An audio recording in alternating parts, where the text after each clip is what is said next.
Big ಬಾಸ್ನ season 11ರ ಸ್ಪರ್ಧಿಯಾಗಿದ್ದಂತಹ gold Suresh ವಿರುದ್ಧ ಹಣದ ವಂಚನೆ ಆರೋಪ ಕೇಳಿ ಬಂದಿದೆ. ಈ ಕೇಬಲ್ ಚಾನೆಲ್ ಸೆಟಪ್ ಮಾಡಿಕೊಡ್ತೀನಿ ಅಂತ ಹೇಳಿ ವಂಚನೆ ಮಾಡಿದ್ದಾರೆ ಅಂತ ರಾಯಚೂರು ಜಿಲ್ಲೆ ಮಾನ್ವಿ ಪಟ್ಟಣದ ಮೈನುದ್ದೀನ್ ಅನ್ನೋರು ಗಂಭೀರವಾದ ಆರೋಪವನ್ನು ಮಾಡಿದ್ದಾರೆ.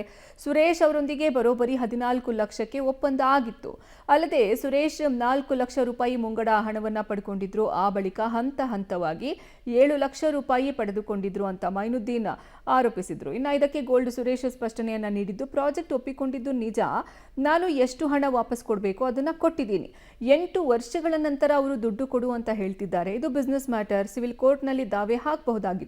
ಅದು ಬಿಟ್ಟು ಬೆಳಿಗ್ಗೆ ಫೋನ್ ಮಾಡಿ 6 ಲಕ್ಷ ಕೊಡಬೇಕು, ಇಲ್ಲಾಂದ್ರೆ ಟಿವಿಗೆ ಹೋಗ್ತೀನಿ ಅಂತ ಹೇಳಿದ್ರು. ನಾನು ಸಹ ಕೋರ್ಟ್ನಲ್ಲಿ ಹೋರಾಟಕ್ಕೆ ಸಿದ್ಧ ಅಂತ ಸುರೇಶ್ ತಿಳಿಸಿದ್ದಾರೆ. 4 ಲಕ್ಷ ನನ್ನ ಮೇಲೆ ಆಪಾದನೆ, ಅದು ಯಾವುದೇ ಥರದ ಕಂಪ್ಲೇಂಟ್ ಮುಖಾಂತರ ಆಗಿಲ್ಲ. ಮೀಡಿಯಾದಲ್ಲಿ ಬಂದು ಈ ಥರ ಮಾಡಿದ್ದಾರೆ ಅಂತ ಹೇಳಿರೋದಷ್ಟೇ. ಅದು ಬಿಟ್ಟರೆ ಅದಕ್ಕೆ ಯಾವುದೇ ಥರದ ಪುರಾವೆಗಳಿಲ್ಲ. ನಾನು 2017ರಲ್ಲಿ ಪ್ರಾಜೆಕ್ಟ್ನ ನಾನು ಒಪ್ಕೋತೀನಿ. ಒಂದು ದೊಡ್ಡ ಅಮೌಂಟ್ಗೆ ಪ್ರಾಜೆಕ್ಟ್ ಒಪ್ಕೊಂಡಿರ್ತೀವಿ. ಆ ಟೈಮಲ್ಲಿ ಅದು ತುಂಬ ದೊಡ್ಡ ಅಮೌಂಟ್ ಆಗಿರುತ್ತೆ. ನಮಗೆ ಸ್ವಲ್ಪ ಅಮೌಂಟ್ನ ಕೊಟ್ಟು ಕೆಲಸ ಪ್ರಾರಂಭ ಮಾಡಿಸ್ತಾರೆ. 2-3 ತಿಂಗಳು ಕಳೀತದೆ. ನಮ್ಗೆ ಅವ್ರು ಏನು ಕಮಿಟ್ಮೆಂಟ್ ಕೊಟ್ಟಿರೋ ಪ್ರಕಾರ ಅವರು ದುಡ್ಡುಗಳನ್ನ ವಾಪಸ್ ಕೊಡಲ್ಲ. ದುಡ್ಡು ಕೊಡೋದು ತಡವಾದಾಗ ನಾನು ಅವ್ರಿಗೆ ಹೇಳ್ತೀನಿ, ಖಂಡಿತವಾಗಿ ಹೇಳ್ತೀನಿ, ನನ್ನ ಕಡೆಯಿಂದ ಮಾಡೋಕ್ಕಾಗಲ್ಲ ಕೆಲಸನ. ನಮ್ದು ಏನಿದೆ ದುಡ್ಡು ನೀವು ಕೊಟ್ಟರೆ ಮಾತ್ರ ಮುಂದೆ ಕೆಲಸ ಮುಂದುವರಿಯುತ್ತೆ, ಇಲ್ಲ ಮುಂದುವರಿಯಲ್ಲ ಅಂತ ಹೇಳ್ತೀನಿ. ತುಂಬ ಬರ್ತಾ ಯಾಕೋ ನಮ್ಗೊಂಥರ ಇಷ್ಟ ಆಗಲಿಲ್ಲ ಬಿಹೇವಿಯರು. ಆ ಟೈಮಲ್ಲಿ ನಾನೇನು ಹೇಳಿದೆ, ಸರ್ ನಾನು ಕೆಲಸ ಮಾಡಲ್ಲ, ನಾನು ವಾಪಸ್ ಬೆಂಗಳೂರು ಹೋಗ್ತೀನಿ ಅಂತ ಹೇಳ್ಬಿಟ್ಟು ಆ ಕ್ಷಣಕ್ಕೆ ಅಲ್ಲಿಂದ ನಾವು ಬೆಂಗಳೂರು ವಾಪಸ್ ಬರ್ತೀವಿ. ಸುಮಾರು ಅವರು ನಮಗೆ ಒಂದು 7 ಲಕ್ಷ ಅಮೌಂಟ್ನ ಕೊಟ್ಟಿರ್ತಾರೆ. ಅವರು ಕೊಟ್ಟ ಮೇಲೆ ಅವರೇ ಒಂದಿನ ಫೋನ್ ಮಾಡ್ತಾರೆ, ಸರ್ ನೀವು ಕೆಲಸನೂ ಮಾಡ್ತಾರೆ, ನಮ್ಮ ದುಡ್ಡು ನಮ್ಗೆ ವಾಪಸ್ ಕೊಡಿ.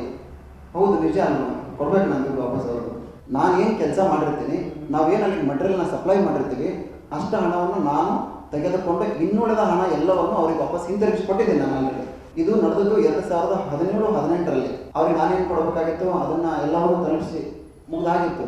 2018ರಿಂದ ನನ್ನ ಪಾಡಿಗೆ ನಾನು ಬಿಸ್ನೆಸ್ ಮಾಡ್ಕೊಂಡು ನನ್ನ ಪಾಡಿಗೆ ಕೆಲಸ ಮಾಡ್ಕೊಂಡಿದ್ದೆ. 8 ವರ್ಷ ಆದಮೇಲೆ ಈಗ ಸಡನ್ ಆಗಿ ಆ ವ್ಯಕ್ತಿ ಬಂದು ನನಗೆ ದುಡ್ಡು ಕೊಡಬೇಕು ಅಂತ ಹೇಳ್ತಾರೆ. ಆ ಥರ ಇದ್ದರೆ ಇದು ಬಿಸ್ನೆಸ್ ಮ್ಯಾಟರ್.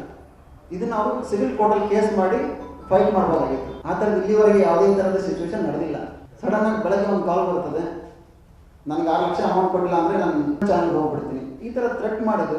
ಅದಾದಮೇಲೆ ಈ ವ್ಯಕ್ತಿ ನನಗೆ ಒಂದು ಏಪ್ರಿಲಲ್ಲಿ ಫೋನ್ ಮಾಡಿದಾಗ, ತುಂಬ ಪ್ರಾಬ್ಲಮಲ್ಲಿದ್ದೀವಿ, ನಾವು ತುಂಬ ಲಾಸ್ ಆಗಿದ್ದೀವಿ, ಇವಾಗ ನೀವು ತುಂಬ ಚೆನ್ನಾಗಿ ಬೆಳೆದಿದ್ದೀರಾ, ನಮ್ಗೇನಾದ್ರು ಸಹಾಯ ಮಾಡ್ಬೋದಾ ಅಂತ ಕೇಳಿದಾಗ, ನಾನು ಮಾನವೀಯತೆ ದೃಷ್ಟಿಯಿಂದ ನನ್ನ ಸ್ನೇಹಿತನ ಕಡೆಯಿಂದ ನಾನು 50,000 ಅಮೌಂಟ್ನ ಅವ್ರಿಗೆ ಕೊಡಿಸಿದ್ದು ನಿಜ. ಅಷ್ಟು ಬಿಟ್ಟು ಇನ್ನು ಯಾವುದೇ ಥರದ ವ್ಯವಹಾರಗಳು ಅವ್ರ ನಮಗೂ ಇಲ್ಲ. ಎಲ್ಲವೂ ಕೂಡ 2017 ಡಿಸೆಂಬರಲ್ಲಿ ಎಂಡ್ ಆಗಿದೆ. 18ಗೆ ಅಗ್ರಿಮೆಂಟ್ ಮುಕ್ತಾಯ ಆಗಿದೆ. ಅಲ್ಲಿಂದ ಇಲ್ಲಿವರೆಗೆ ಇದ್ದರಂಥ ವ್ಯಕ್ತಿ ಸಡನ್ ಆಗಿ ಬಂದು ಇವಾಗ ಅಲಿಗೇಷನ್ ಮಾಡ್ತಾ ಇದ್ದಾರೆ ನನ್ನ ಮೇಲೆ ಅಂತಂದರೆ, ನನ್ನ ಕೋರ್ಟ್ ಮುಖಾಂತರ ನಾನೇನು ಫೈಟ್ ಮಾಡೋದು, ನಾನು ಫೈಟ್ ಮಾಡೋಕ್ಕೆ ರೆಡಿ ಇದ್ದೀನಿ, ನಾನು ಫೈಟ್ ಮಾಡ್ತಾ ಇದ್ದೀನಿ. ಇದು ಬಿಗ್ ಬಾಸ್ ಸೀಸನ್ 11ರ ಸ್ಪರ್ಧಿ ಗೋಲ್ಡ್ ಸುರೇಶ್ ಅವರ ಸ್ಪಷ್ಟನೆ. ತಮ್ಮ ಮೇಲೆ ಬಂದಿರುವಂತಹ 4 ಲಕ್ಷ ರೂಪಾಯಿ ಹಣ ವಂಚನೆ ಆರೋಪಕ್ಕೆ ಸಂಬಂಧಪಟ್ಟಂತೆ ಅವರು ಸ್ಪಷ್ಟನೆಯನ್ನ ಕೊಟ್ಟರು. ಇನ್ನು ಈ ವಿಚಾರವಾಗಿ ಕಾನೂನು ಸಮರಕ್ಕೂ ನಾನು ಸಿದ್ಧ ಅಂತ ಹೇಳಿದ್ದಾರೆ.